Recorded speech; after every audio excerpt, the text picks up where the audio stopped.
안녕하세요. 비행과 체험으로 건강을 이야기하는 영양요법 전문 한의사 박경숙입니다.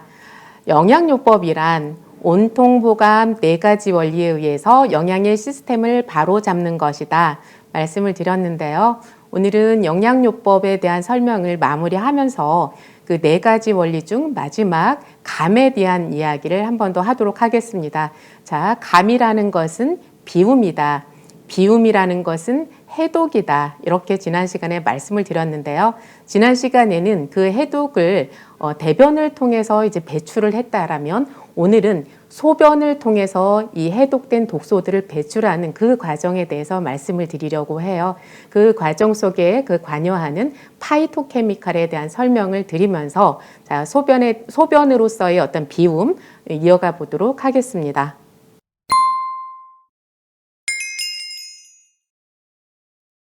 비움이란 해독과 같은 말이다, 유사한 말이다 말씀을 드렸고요. 그리고 해독과 가장 또 유사한 말로서는 오토파지, 또 자가포식이라고도 하죠. 오토파지와 항산화 이 2가지 용어로 또 설명할 수 있겠다 말씀을 드렸는데요.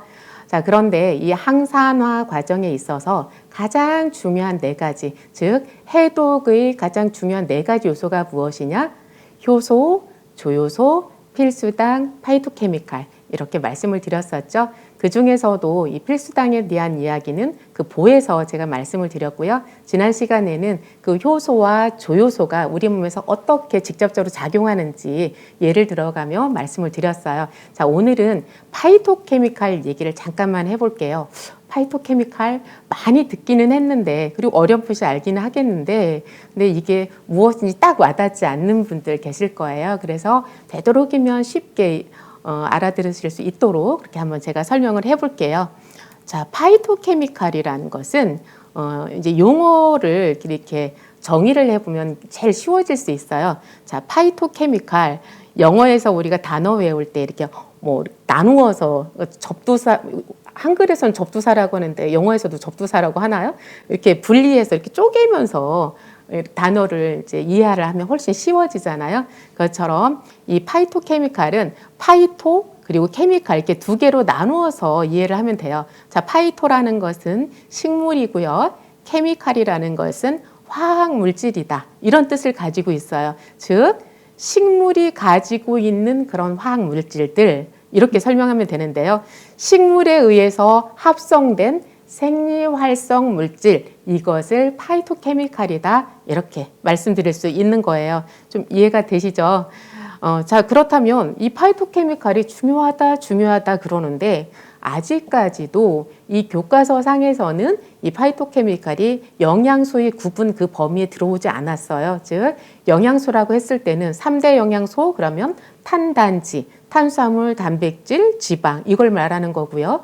그리고 이제 거기에다 또 영양소로 들어온 것이 뭐 비타민, 미네랄 이런 것들을 영양소로 지금 구분을 하고 있는데 그런데 그 3대 영양소, 5대 영양소 여기에 그 범주에 들어오지는 못했지만 근데 파이토케미칼이 실제적으로 우리 몸에서 굉장히 중요하게 작용을 하고 있거든요. 근데 어떻게 보면 이것이 가장 최근에 뒤늦게 발견이 되었기 때문에 그 범주에 들어가지 못했다라고 생각을 하셔도 될 것 같아요. 그래서 영양소로서는 아직 구분이 되어지고 있지는 않지만 그런데 이 파이토케미칼은 그 우리 몸의 세포를 건강하게 이렇게 만들어줄 수 있는 거기에 도움을 줄 수 있는 그 식물성 그 생리활성 물질이다 이렇게 조금 더 자세하게 이해를 하시면 돼요. 그래서 과일과 식물에 존재하는 그냥 천연 색소 성분 이렇게 이해를 하셔도 되고요. 그래서 색깔이 화려하게 되어 있는 그런 이제 식물들 뭐 빨간색, 노란색, 초록색 이렇게 띄고 있잖아요. 그런 것들이 다 이 파이토케미칼이다 이렇게 이해를 하시면 될 것 같아요. 자, 그렇다면 구체적으로 파이토케미칼이 어떤 것들이 있는지 한번 볼까요? 그래서 파이토케미칼을 이제 구분을 해보면 폴리페놀이 있고요. 폴리페놀, 그럼 폴리라는 것은 여러 개가 있다라는 거잖아요. 그래서 이 페놀기가 좀 여러 개 가지고 있는 것, 이것을 폴리페놀이라고 하는 거예요. 그래서 폴리페놀이라는 것은 어떤 하나의 이름이 아니라 이제 그런 성질을 가지고 있는 걸 통틀어서 하는 말인 거죠. 그래서 파이토케미칼 중에서 폴리페놀이라고 하는 것은 어떤 탄닌 성분을 가지고 있는 것, 아니면 플라보노이드, 카테킨 하면 녹차에 많이 들어있죠. 그리고 탄닌이라는 것은 그 떫은 맛을 나타내는 그 성분이잖아요. 이런 것들을 가지고 있는 것을, 그런 파이토케미컬을 폴리페놀이라고 하는 거예요. 그 다음에 이제 플라보노이드가 있는데요. 안토시아닌 또는 플라본, 이소플라본, 케르세틴 이런 것들을 통틀어서 이제 플라보노이드라고 하는 거고요. 자, 그 다음이 이제 카르티노이드계 이런 말 많이 들어보셨죠? 자, 카르티노이드가 아마 제일 익숙할 거예요. 이것은 우리가 그 노란색이나 이제 주황색을 띠고 있는 것들, 이것이 다 이 카르티노이드계 그 파이토케미칼이라고 생각을 하시면 될 것 같아요. 그래서 베타카로틴, 라이코펜, 루테인, 제아크산틴, 아스타잔틴 이런 것들이 이 카르티노이드계에 속한다고 보시면 되고요. 그 외에도 이제 식물들이 초록색을 띠고 있는 게 대부분이죠. 거기에 들어있는 엽록소, 이것도 파이토케미칼이고요. 그리고 이제 설포라판, 커큐민 이런 것들이 이 다 파이토케미칼 범주에 들어가는 거라고 생각을 하시면 되세요. 그런데 이제 이 그 많은 파이토케미컬들을 한꺼번에 이제 설명을 드리기에는 시간이 많이 걸리고요. 제가 따로 떼어서 이 플라보노이드에 대해서는 이제 조만간 다시 말씀을 드리려고 하고요. 오늘은 이제 설포라판에 대한 이야기를 해볼게요. 설포라판에 대한 이야기는 제가 이미 여러 번 언급을 했기 때문에 조금 더 보완해서 설명을 드리고 이것을 어떻게 활용하고 있는지 이 부분에 대한 이야기를 하려고 해요. 자, 설포라판이 가장 많이 들어있는 거 무엇이 있죠? 이것은 십자화과 식물에 많이 들어있다고 했죠. 뭐 무나 배추 이런 것들이 다 십자화과 식물인데 특히 그 브로콜리 새싹, 양배추 새싹, 그 다음에 무 새싹 여기에 이 설포라판이 많이 들어있는 것으로 되어 있죠. 그런데 이 설포라판은 식물 자체에 처음부터 들어있다기보다는 대개는 그 글루코라파닌이라는 성분이 식물에 들어있고요. 이것이 미로시나제라는 효소에 의해서 설포라판을 생성하게 돼요. 자, 그런데 이 마늘이라는 것이 그냥 있을 때는 별로 매운맛이 안 나는데 우리가 지찌면 거기에서 막 갑자기 매운맛이 나고 막 눈이 막 맵고 막 눈물 나고 이러잖아요. 그것처럼 지찌는 과정 속에서 그게 알리신이 생성이 되는 거예요. 그래서 매운맛이 나는데 그것처럼 이제 제가 그 브로콜리 새싹에 설포라판이 들어있다. 브로콜리 새싹 과립에 설포라판이 들어있다. 그러니까 어떤 분이 그런 의문을 제기하더라고요. 원래 이 식물에는 설포라판이 들어있는 것이 아니라 이 그 글루코라파닌 형태로 들어있는데 왜 설포라파닌이 들어있다고 이제 하냐 이제 이런 질문을 주신 적이 있었거든요. 그런데 이것도 마찬가지예요. 마늘처럼 이해를 하시면 될 것 같아요. 이 브로콜리 새싹을 이제 가루를 내고 그걸 과립을 만드는 이 부수는 과정 속에서 설포라판이 형성이 되는 것 같아요. 그래서 이제 실제로 검사했을 때 이 설포라판 성분이 나오기 때문에 제가 이제 설포라판 이야기를 하는 건데요. 일반적으로는 그냥 새싹에는 그게 맞아요. 글루코라파닌 형태로 있는데 그것이 이 미로시나제라는 이런 효소에 의해서 이렇게 설포라판이 생성이 되고요. 그래서 이제 브로콜리 새싹이나 어떤 정무 새싹이나 양배추 새싹, 물론 브로콜리나 양배추 이 자체도 들어 있어요. 들어있는데 이것을 새싹으로 했을 때는 한 50배 이상 이 성분이 많이 함유되어 있는 걸로 이렇게 지금 알려져 있고요. 자, 이렇게 브로콜리, 정무, 양배추 등에 많이 들어있는 설포라판. 자, 그렇다면 설포라판이 세상에 어떻게 알려지게 되었을까? 이제 궁금하시죠? 그래서 이게 그렇게 오래 안 됐어요. 제가 아까도 그랬잖아요. 이 파이토케미컬들이 어떻게 보면 가장 최근에 알려졌기 때문에 그 주된 3대 영양소, 5대 영양소에 들어가지 못했을 수도 있다. 이제 이런 말씀을 드렸는데요. 설포라판이 세상에 알려진 것은 1992년도예요. 그 미국 존스 홉킨스 대학의 그 폴 텔러리 교수님께서 이 브로콜리의 그 설포라판이라는 성분이 우리 몸에서 그 산화 스트레스라든지 염증, DNA 그 손상에 대해서 그 우리 몸이 스스로 그 방어하는 능력이 있는데 이때 이 설포라판이 그런 방어 능력을 강화시켜 준다는 걸 발견하게 된 거예요.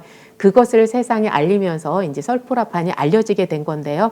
그 이후에 10년의 시간이 걸리고 지나서 2002년도에 이제 미국의 타임지에서는 이 브로콜리를 세계 10대 슈퍼푸드로 선정을 하게 되었는데 슈퍼푸드로 선정하게 된 이유가 있을 거잖아요. 그 이유가 이 설포라판에 의한 항산화 효소의 발현, 이것을 이제 인정을 하게 된 거예요. 즉, 이 설포라판이 우리 몸에서 항산화 효소의 그 발현을 유도해서 그 항산화 효소들이 산화적 손상에 의한 그 유전자의 변형을 막아준다. 이 연구에 대한 이제 인정이라고 할까요? 여기에서부터 이제 슈퍼푸드로 선정하게 된 거죠. 그래서 이것을 조금 더 다르게 말하면 제가 그런 말 드렸죠. 암세포라는 것은 세포가 죽어야 될 세포가 죽지를 않고 변성이 되어서 그것이 죽지 않고 계속해서 살아남아서 번식하는 것, 이것이 암세포라고 했잖아요. 그런데 지금 이것을 막아준다는 거잖아요. 산화적 손상에 의한 유전자 변형을 막아준다. 그러니까 이것은 다른 말로 얘기하면 암의 생성을 저해하는 것이다. 이 말과 똑같은 말일 수도 있는데요. 특히 모든 암이라기보다는 위에서의 작용이 굉장히 탁월해요. 그래서 그 발암물질에 의해서 유발된 위암의 생성을 저해하는 그런 특징이 있다는 것을 알게 되었고요. 그리고 또한 그 위암 발생의 주요한 인자가 이제 헬리코박터 파이로류균이잖아요. 근데 이 파이로류균의 그 활성을 억제하는 그런 그 역할을 또 설포라판이 하고 있다는 것, 이것이 알려지면서 이제 슈퍼푸드로 선정되게 된 거죠. 그리고 이제 설포라판은 NRF2를 활성화하는 그런 특징이 있는데요.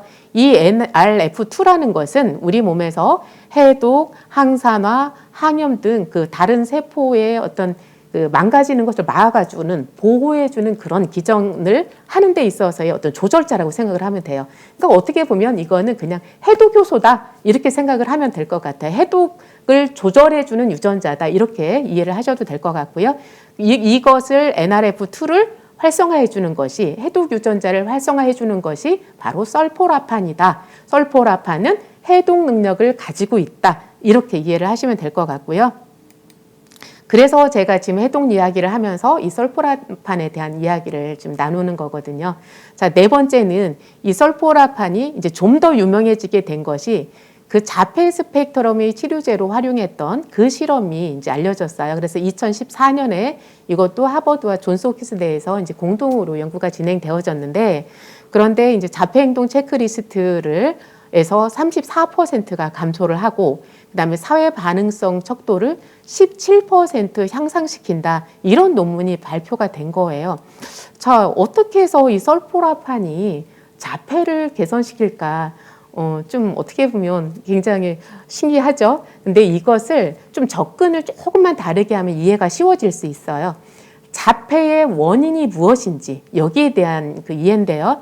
자폐의 원인을 네 가지로 이제 이야기를 한다면, 시냅스 이상, 즉 뇌에서 그 신경과 신경을 연결하는 부분을 시냅스라고 하잖아요. 그러니까 이 신경 간의 어떤 전달을 이제 담당을 하는 건데, 이 시냅스에 이상이 생겼을 때 자폐가 생길 수 있다는 거예요. 자, 자폐의 원인 첫 번째, 시냅스의 이상이다. 그러니까 신경 간에 서로 신호 전달이 잘 안 된다. 이거고요. 두 번째가 산화 스트레스. 그러니까 이 뇌에서 활성산소가 지금 너무 많아진 상태. 그거를 두 번째로 들고 있고요. 세 번째는 미토콘드리아가 이상이 생긴 거예요. 그래서 미토콘드리아가 이상이 생겼다는 것은 내 몸에서 에너지를 많이 만들어내지 못한다는, 에너지 공장이 잘 돌아가지 않고 있는 상태라고 생각을 하시면 되고요. 네 번째가 그 신경세포의 어떤 염증, 이렇게 이야기를 하고 있어요. 자, 자폐의 원인 네 가지. 첫 번째는 시냅스 이상, 두 번째는 산화 스트레스, 그 다음에 세 번째는 미토콘드리아 이상, 그리고 네 번째는 신경세포 염증. 어떠세요? 자폐의 원인을 이렇게 보고 나니까 그러면 설포라판이 왜 자폐를 개선시킬 수 있는지 이해가 되지 않으세요? 그래서 염증이라든지 산화 스트레스라든지 이런 것들을 없앰으로써 이 뇌에서 안개 낀 것을 걷어낸다. 이렇게 이해를 하셔도 될 것 같아요. 그래서 자폐 행동을 개선시키고, 그리고 사회 행동을 사람들과의 어떤 사귐이죠. 눈을 맞춘다든지 대화를 한다든지 이런 사회성을 높이는 것, 이것이 이제 실험으로 증명이 되었고요. 저는 개인적으로 이제 이 논문들을 살피면서 이 설포라판이 이렇게 뇌에서 안개를 걷어내고 자폐를 개선시킬 수 있다? 그렇다면 이것은 자폐뿐만이 아니라 다른 그 뇌 질환들에 대해서도 효과를 나타낼 수 있겠다. 이제 그런 생각을 하게 되었어요. 그런데 거기에 대한 논문이 또 있더라고요. 그래서 우리나라 그 서울대 연구팀에서 뇌유래 신경성장인자, 이것을 줄여서 BDNF라고 하는데요. 이 뇌유래 신경성장인자의 생산을 촉진시킨다는 그런 연구 결과 발표가 있었어요. 그래서 이 뇌유래 신경성장인자, 좀 그냥 발음하기 쉽게 BDNF라고 할게요. 이 BDNF가 이제 활성화되면 그 신경세포죠. 뉴런과 뇌세포를 보호하면서 학습이라든지 어떤 기억 능력을 향상시켜주는 그런 효과가 있고요. 그리고 이제 또 그 기존의 어떤 세포를 지켜주는 것만이 아니라 새로운 그 뉴런이 생성되게 하면서 뇌를 계속해서 발달시킬 수 있다는 거예요. 그런 측면에서 봤을 때 이제 자폐뿐만이 아니라 정신분열증이라든지 우울증이나 알츠하이머 이런 거에 있어서도 어떤 치료 효과를 기대할 수 있을 것 같다. 이제 이런 결론을 내린 거죠. 여기에서도 이런 걸 또 생각을 해봤으면 좋겠어요. 제가 우울증이랑 공황장애 아니면 이제 정신분열증 이런 신경정신과 질환이 단순히 우리가 어떤 스트레스를 많이 받아서 예민해서 생기는 그런 질환이 아니라 우리 몸의 영양의 밸런스가 깨져 있을 때 그런 질환들이 잘 온다. 그런 말씀을 드렸었잖아요. 그것처럼 여기 서울대 연구팀에서도 보면 그 정신과 질환의 원인을 또 이렇게 설명을 하더라고요. 자, 신경의 염증, 그 다음에 신체의 독성 부담, 그 다음에 활성산소, 그리고 ATP의 활성 부족. 좀 비슷하죠? 자폐 원인처럼 결국은 우리 몸에서 활성산소가 너무 많이 생겨나고 ATP 활성이 부족해지고 그리고 독성 성분, 단백질 찌꺼기 물질이라든지 뭐 이런 것들이겠죠. 이런 것들이 많아지고 염증이 생기고 이런 것들이 정신과 질환의 원인이라는 거예요. 그래서 내 가족 중에 주변에 어떤 정신과 질환을 지금 앓고 계신 분들이 있을 때 뭐 성질이 고약해서 아니면 스트레스가 많아서 이런 쪽으로 보지 마시고 몸에 어딘가 염증이 부족하고 또 이제 어떤 그 필수 영양소들이 부족하고 에너지 생성을 잘 못 해내고 이런 상황으로 접근해 가면 훨씬 치료할 수 있는 방법들이 다양하게 열려 있다라는 것, 불면증도 마찬가지인 거예요. 그런 측면에서 이해를 하셨으면 좋겠고요. 그래서 저는 여기까지 논문들을 살피면서 실제적으로 이분들이 전문적으로 연구하시는 분들이 이런 논문을 발표했을 때는 정말로 효과가 있겠구나. 그러니까 우리는 이렇게 그 배우는 사람들은 항상 이런 그 먼저 논문, 연구들을 이제 믿고 들어갈 수밖에 없는 거잖아요. 그래서 제가 이것을 실제적으로 그 자폐 질환을 앓고 있는 어린이들한테 투여했을 때 실제로 효과가 있는 것을 보았고요. 그리고 그것을 떠나서 어떤 뇌전증이라든지 파킨슨에도 이 설포라판 효과를 내는 것을 제가 계속해서 지금 체험을 하고 있어요. 그래서 자 그렇다면 이것을 이제 브로콜리 새싹 그 분말 또는 분말은 먹기가 좀 힘들거든요. 그래서 저는 이제 이걸 과립으로 만들어서 사용을 하는데 그런 과립 형태로 말고 또 아주 어린이들은 이제 과립도 잘 먹지 못하는 친구들이 있거든요. 이럴 때 먹게 할 수 있는 방법으로 뭐가 있을까? 그래서 제가 생각해낸 게 차였어요. 그러니까 물은 마시기가 쉽잖아요. 그리고 물 자체가 우리가 이제 세탁기에 물을 안 넣고 돌리면 빨래가 안 되잖아요. 그것처럼 우리는 늘 물을 마셔야 그것을 통해서 반응성을 높이고 또 우리 몸에 있는 노폐물들이 빠져나갈 수 있고 해독작용이 일어날 수 있는 거잖아요. 그래서 이 설포라판이 가미된 그런 차를 만들면 좋겠다. 그리고 설포라판은 기본적으로 황아미노산을 가지고 있는 애여서 성질이 따뜻한 성질을 가지고 있기 때문에 자, 이것을 활용해 보자. 이제 이런 생각을 하게 되었는데요.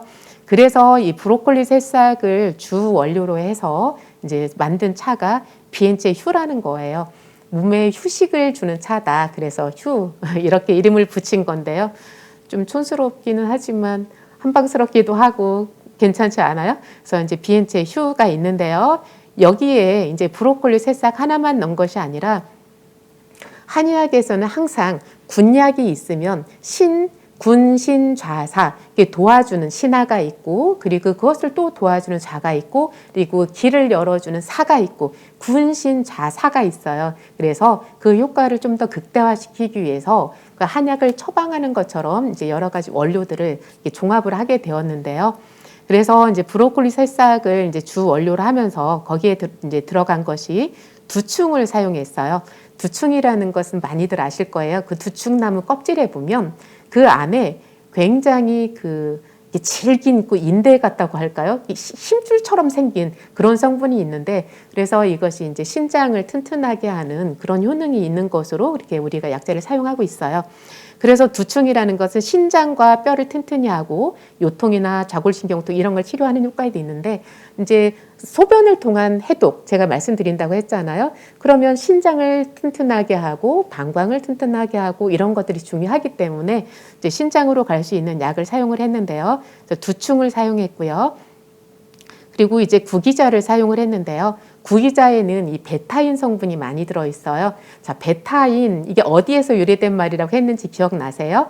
그 레드비트, 그 비트에 이 베타인 성분이 많이 들어있다고 했죠. 근데 이 베타인 성분이 지방간을 예방해주는 그런 효능이 있어요. 그래서 구기자는 간의 요약이라고 하거든요. 그 간 기능을 개선하는 데 있어서 굉장히 중요한 약재예요. 그래서 구기자를 오래 먹으면 이게 피로하지 않고 간 기능이 좋게 유지되는 이제 그런 약인데, 그래서 이렇게 지방간을 예방해주고 혈압을 조절해주는 그런 역할을 하는 것이 구기자예요.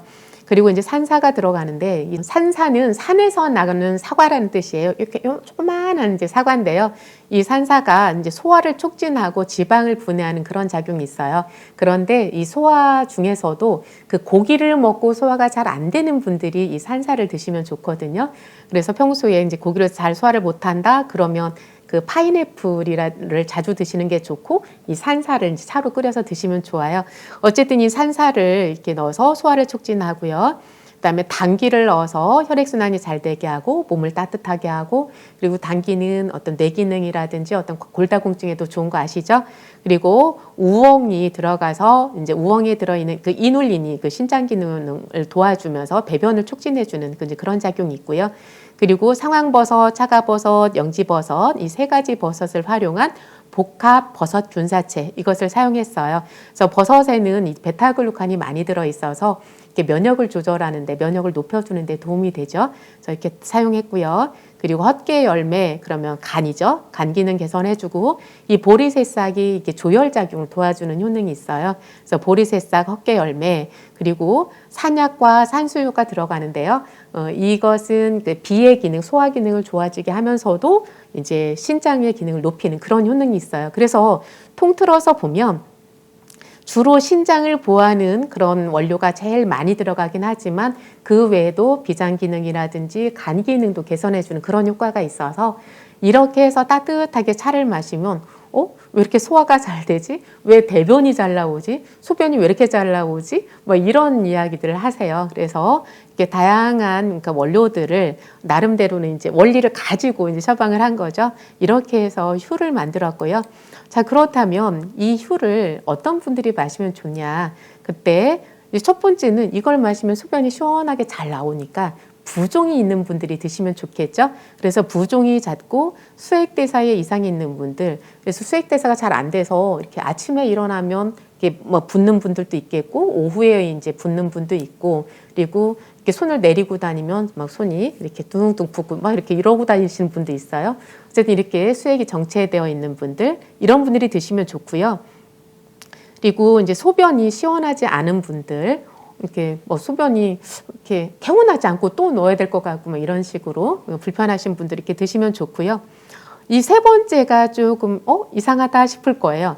물을 잘 안 마시는 분, 물을 잘 마시지 않는 분 또는 못 마시는 분이 마시면 좋다. 물을 못 마시는데 어떻게 물을 마시래? 이제 이런 얘기를 할 수 있어요. 그런데 물을 왜 못 마시는지에 대해서 이해를 하면 금방 아실 텐데요. 우리가 몸에 물이 필요하지 않은 사람은 없어요. 그러니까 물을 안 마셔도 되는 사람은 없는 거예요. 누구나 물을 마셔야 돼요. 그런데 왜 물이 안 마셔지냔 말이죠. 그리고 물을 먹으면 내려보내지도 못하고 그냥 배에서 꿀렁꿀렁 막 쌓여있기만 하고 이런 분들 있으시죠. 그것은 물조차도 내가 소화 흡수를 잘 못하고, 그리고 그것을 잘 내려보내고 소통시키고 순환을 잘 못 시키기 때문에 그래요. 그래서 제가 이 휴라는 차에는 그 소화를 촉진하는 그런 것도 들어있고 간을 해독해 주는 것도 들어있고 여러 가지가 들어있었잖아요. 그래서 그런 것들이 이렇게 들어가 있기 때문에 나는 물은 못 마시는데 왜 이 우린 물은 마셔지지? 이런 말씀을 하실 수 있는 거예요. 그래서 물을 못 마시는 분들은 이렇게 소화 흡수를 도울 수 있는 이런 성분들과 같이 합쳐진 그런 차를 마시면 물을 쉽게 마실 수 있다. 이제 이런 부분이 될 것 같고요. 그리고 혈액순환이 잘 안 되는 분. 혈액순환이 안 되는 것은 수액대사가 원활하게 안 되는 것, 그거하고는 조금 또 다르게 그런 측면도 있지만, 자, 혈액도 물이에요. 그렇죠? 물이 잘 흘러가려면 물량이 많아야 잘 흘러갈 수 있잖아요. 물량이 적으면 언제나 쫄쫄쫄쫄 흐를 수밖에 없는 거예요. 그래서 몸이 차고 건조한 분들, 이런 분들은 분명 물을 굉장히 적게 마셔요. 그래서 그 혈액순환이 잘 안 되는 분들은 첫 번째로 혈액순환에 좋은 철분제, 무슨제 이런 것들보다 제일 먼저 내가 물을 넉넉하게 마시고 있는지 이것을 먼저 살펴보는 게 중요해요. 그래서 이렇게 혈액순환이 잘 안 되는 분들이 이 휴를 마시면 좋고요. 그리고 빈뇨, 야간뇨, 소변이 시원하게 나올 수 있도록 잘 나오게 도와준다고 했는데 왜 빈뇨, 야간뇨에 좋지? 이거는 저도 이걸 기대하고 만든 건 아니었는데 이건 환자분들이 말씀을 해 주셔서 제가 거꾸로 알게 된 거예요. 이거를 마셨더니 갑자기 그날 밤에 하룻밤에 4번, 5번 소변을 보러 갔었는데 한 번도 안 가고 잠을 잤다. 이제 이런 얘기를 하시는 분들이 자꾸 여기저기서 들려오는 거예요. 그것을 이제 거꾸로 추적을 해보면 이제 신장 기능을 높여주는 이제 그런 효능들, 그리고 이 설포라판이 뇌에서 그 신경 전달 물질로서 작용을 한다고 했잖아요. 거기서 신경 전달을 관여를 하면서 어떤 호르몬의 그 조절을 역할이라고 할까요? 그런 부분에 관여하는 것 같아요. 그래서 이게 뇌 기능에서의 어떤 도움, 그리고 신장 기능을 높여주는 이런 효능들에 의해서 이 빈뇨나 야간뇨가 좀 도움을 받는 것 같기도 한데요. 그렇다고 해서 이게 빈뇨나 야간뇨를 치료해주는 약이다, 이렇게까지 성질이 강한 것은 아니기 때문에 만약에 그 문제가 심각하다라면 그쪽 부분은 따로 이제 치료를 해야 되는 거고요. 그런데 이런 효능을 보이는 경우도 있더라, 이제 이렇게 설명을 드려요. 자, 오늘은 이제 온통 보감, 우리 몸의 영양의 시스템을 바로잡는 그 4가지 원리 중에서 마지막 감에 대해서 다시 말씀을 드렸는데요. 해독이 잘 이루어지기 위해서는 효소, 조효소, 그 다음에 필수당, 파이토케미칼이 중요하다. 파이토케미칼에는 여러 가지 그 생리활성물질들, 그 식물이 만들어내는 생리활성물질들을 일컫는 것인데, 그 중에서도 설포라판은 이제 뇌에 특별히 작용을 해서 자폐라든지 어떤 신경전신과 질환에 이제 관여를 할 수 있고, 그리고 우리 몸에 전체적으로 그 해독하는 효과를 가지고 있다. 이제 이런 부분 말씀을 드렸어요. 그래서 지금 비움에 대한 이야기를 하면서 강력한 해독 능력을 가지고 있는 이 설포라판을 함유한 그 브로콜리 새싹, 그리고 그것과 아울러서 어떤 소화 기능을 도와주고 간 기능을 개선해주고 신장 기능을 높여주는 이런 원료들을 배합해서 만든 휴, 여기까지 설명을 드렸습니다. 자, 이렇게 해서 그 영양요법에 대한 그 영양요법 자체에 대한 설명을 좀 길게 나누었어요. 그래서 영양요법에는 이제 영양요법이라는 것은 온통보감 4가지 원리에 의해서 우리 몸의 영양의 시스템을 바로 잡아주는 것, 그것에 의해서 질병을 예방하고 질병을 치료하는 중에 그 치료에 도움을 받고 치료 후에는 그것이 재발하지 않도록 관리하는 데 있어서 도움을 받는 것이다. 여기까지 말씀을 드리고요. 다음 시간에는 봄철에 활력을 얻을 수 있는 그런 음식에 대한 이야기를 해보도록 하겠습니다. 고맙습니다.